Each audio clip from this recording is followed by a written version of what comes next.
Bismillahirrahmanirrahim. Assalamualaikum warahmatullahi wabarakatuh. Alhamdulillahirabbil alamin. Wassalatu wassalamu ala asyrafil anbiya'i wal mursalin sayyidina Muhammadin wa ala alihi wa ashabihi ajma'in. Amma ba'du. Qala al-musannifu rahimahullahu ta'ala wa nafa'ana bihi wa bi ulumihi fid dharain amin.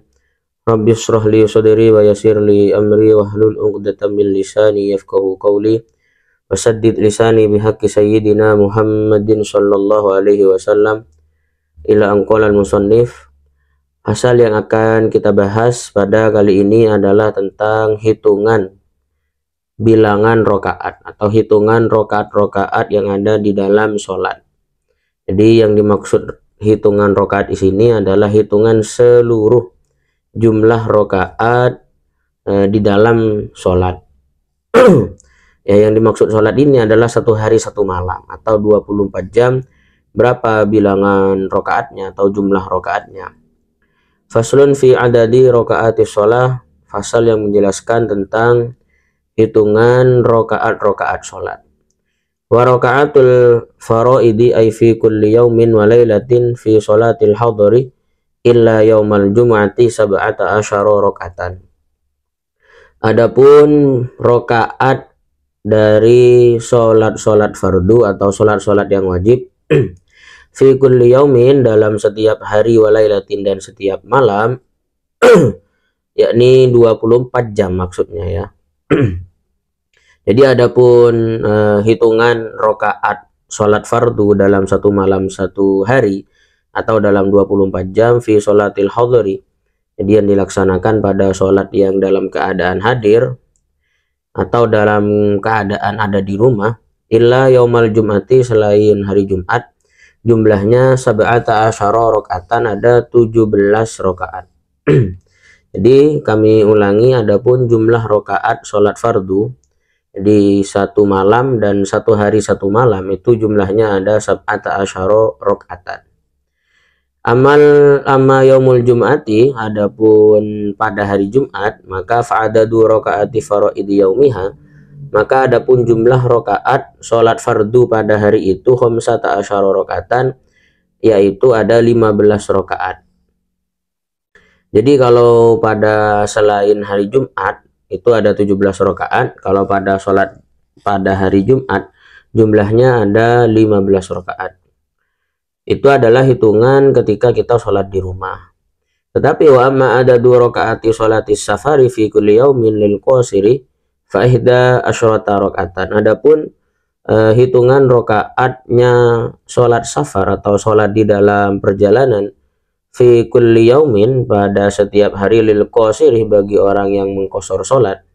Jadi hitungannya dalam satu hari satu malam, jika orang itu ada di dalam perjalanan kemudian mengqashar sholatnya, maka adapun jumlah rakaat pada hari itu fa'ihda asyrata rakaatan, maka jumlahnya 11 rakaat. Jadi kalau sholat ada di rumah selain hari Jumat maka jumlahnya 17, kemudian jumlah rakaat sholat fardu pada hari Jumat itu ada 15, sedangkan pada hitungan rakaat bagi orang yang sholat di dalam perjalanan dan mengqasharnya, maka jumlahnya ada 11 rakaat. Wa qauluhu fiha arba'un wa salasuna sajdatan. Adapun di dalam sholat itu sendiri atau di dalam hitungan rakaat-rakaat itu dalam 24 jam ya, itu ada arba'un wa salasuna sajdatan, ada 34 sujud. Jadi dalam sholat 24 jam itu ada sebanyak 34 sujud. Wa arba'un wa tis'una takbiratan, dan ada 94 takbir. Wa tis'u tasyahudatin, dan 9 bacaan tasyahud. Wa asyru taslimatin, dan 5 salaman.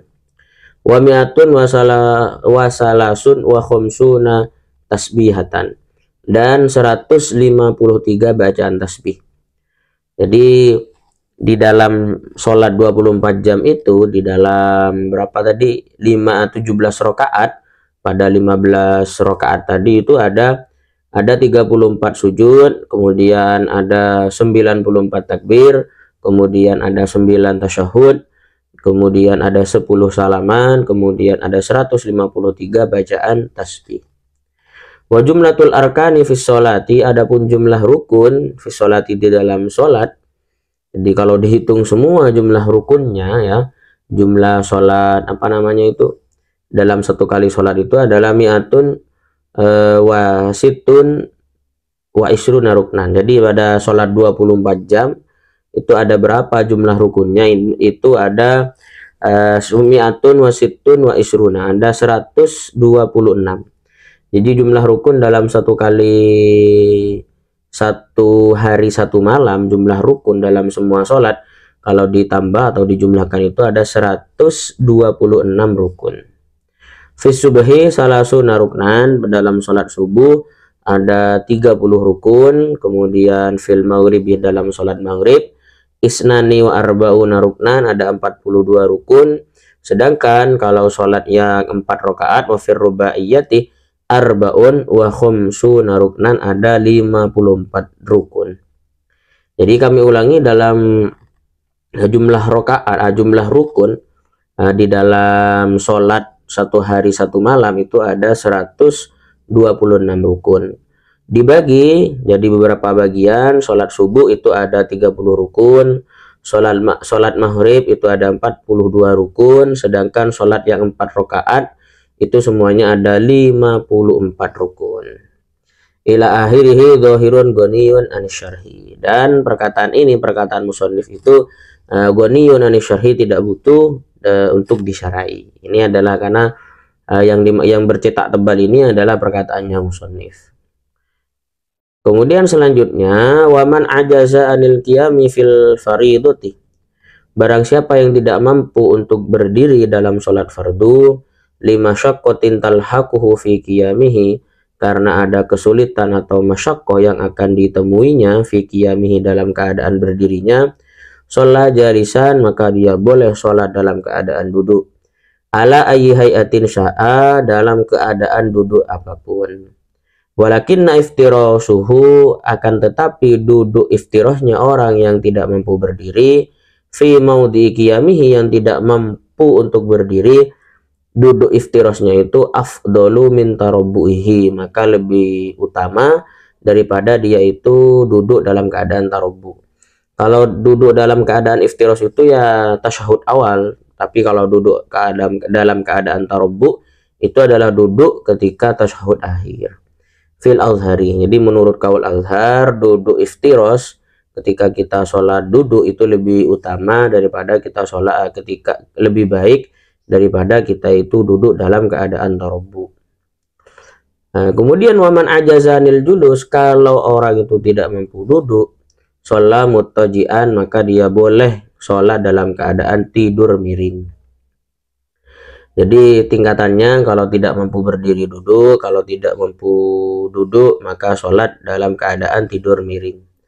Tapi fa'in ajazan dalika, tapi kalau memang tidak mampu lagi tidak mampu lagi untuk tidur miring, yang sholat mustalqiyan ala dhuhrihi wa rijlahu lil kiblati, maka dia sholat itu sholat dalam keadaan tidur terlentang. Jadi mustalqiyan itu dalam keadaan terlentang, atau tidur di atas ala dhuhrihi, di atas punggungnya. Wa rijlahu, sedangkan kedua kakinya itu lil kiblati, menghadap ke arah kiblat. Jadi kalau tidak mampu tidur dalam keadaan miring, maka dia boleh tidur dalam keadaan terlentang, sedangkan kakinya itu dihadapkan ke kiblat. Fa'in ajaza an dzalika kullihi, maka jika dia tidak mampu untuk melaksanakan semuanya, berdiri tidak mampu, duduk tidak mampu, tidur miring tidak mampu, tidur terlentang tidak mampu, maka auma'a bitorfihi wa nawa biqalbihi, maka dia itu berisyarat bitorfihi, dengan kelopak matanya, wa nawa biqalbihi, dan dia niat dengan hatinya. Jadi kalau sudah tidak mampu berdiri, tidak mampu duduk, tidak mampu tidur miring, kemudian tidak mampu tidur terlentang, maka yang selanjutnya adalah dia dengan isyarat menggunakan kelopak matanya, dan dia niat dengan hatinya. Wa yajibu alaihi istiqbaluha biwajhihi biwati syai'in tahta ra'sihi, dan wajib baginya untuk menghadap untuk menghadap kiblat menggunakan wajahnya. Jadi wajib wajahnya itu menghadap kiblat. Tetapi dengan cara biwat isyai'in tahta ra'sihi, dengan meletakkan sesuatu yang ada di bawah kepalanya. Jadi sekiranya kepala mukanya itu menghadap ke kiblat. Wa yumi'u bi ra'sihi fi ruku'ihi wa sujudihi, dan dia itu berisyarat dengan kepala untuk ruku dan sujudnya. Tapi fa'in ajazanil ima'i bi ra'sihi, kalau dia tidak mampu dengan isyarat dengan hanya sekedar kepala, maka ya au ma'a bi ajfanihi, maka dia itu isyarat dengan bi ajfanihi itu ya dengan hatinya mungkin ya. Bisa jadi dengan dia itu isyarat dengan hanya ya isyarat dengan muka saja maksudnya gitu ya. Fa'in ajazanil ima'i biha, jika sudah tidak mampu, maka ajro arkanus sholati ala qalbihi, maka dia memberlakukan rukun-rukun sholat itu di dalam hatinya.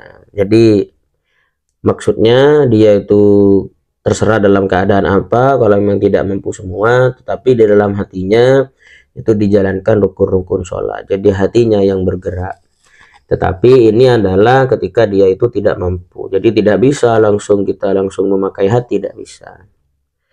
Wal musalli qa'idan la qada'a alaihi, adapun orang yang sholat dalam keadaan duduk, la qada'a alaihi, tidak wajib qada baginya, wala yang kusuk ajruhu, dan tidak berkurang pahalanya. Li'annahu, karena orang yang sholat duduk itu ya ma'dzurun, terkena uzur. Wa amma qauluhu sallallahu alaihi wasallam, adapun sabda Nabi Muhammad sallallahu alaihi wasallam, bunyi sabdanya, man shalla qa'idan falahu nisfu ajril qa'im, wa man shalla na'iman falahu nisfu ajril qa'id, famahmulun ala nafli indal qudrati. Jadi hadis ini itu diarahkan terhadap sholat sunnah indal qudrati, ketika mampu. Jadi kalau sholat sunnah itu diperbolehkan untuk duduk sekalipun dia mampu untuk berdiri. Maka hadis ini bisa gitu diarahkan ke sana. Maksud hadis ini adalah barang siapa yang sholat duduk, maka dia akan mendapatkan setengah pahala dari sholat orang yang berdiri. Barang siapa yang sholat dalam keadaan tidur, maka dia akan mendapatkan setengah daripada pahala orang yang sholat dalam keadaan duduk. Jadi hadis ini diarahkan kepada sholat sunnah ketika dia dalam keadaan mampu. Jadi boleh kalau dalam sholat sunnah itu sekalipun mampu berdiri, maka dia boleh untuk duduk seperti itu. Terima kasih, semoga bermanfaat. Ihdinas shiratal mustaqim. Wassalamualaikum warahmatullahi wabarakatuh.